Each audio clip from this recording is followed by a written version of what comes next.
মনের আনন্দে হেসে খেলে বেড়ানো ছোট্ট শিশু আফিয়া অ্যালবিনিজম রোগের কারণে জন্ম থেকেই তার গায়ের রং সাদা। অতিরিক্ত সাদা গায়ের রং হওয়ায় পিতৃপরিচয় হারায় আফিয়া, আর তারপর থেকেই তাকে নিয়ে মানবেতর জীবনযাপন শুরু হয় তার মায়ের।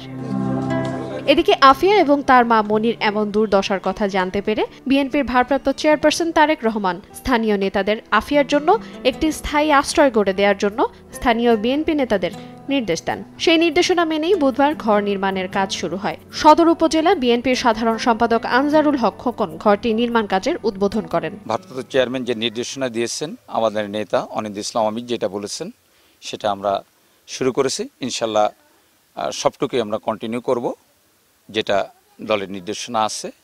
আমরা শুধু এইটাই না, আমাদের ভারপ্রাপ্ত চেয়ারম্যান তারেক রহমান এবং আমাদের প্রিয় নেতা অনিন্দ ইসলাম আমির যে কোনো দুর্দশায় বিপদে মানুষের পাশে এভাবেই কাজ করে থাকেন। তারেক রহমানের পক্ষ থেকে আফিয়ার পাশে দাঁড়ানোর এই উদ্যোগে খুশি আফিয়ার মা মনিরা সহ স্থানীয় বাসিন্দারা।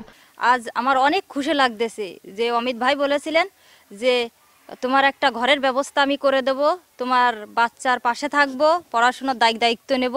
মনিরার এবং আফিয়ার থাকার ঘরের কাজ শুরু হয়েছে, এতে আমাদের এলাকাবাসী সকলে খুশি এবং প্রতিবেশী এবং তার পরিবার সকলে খুশি।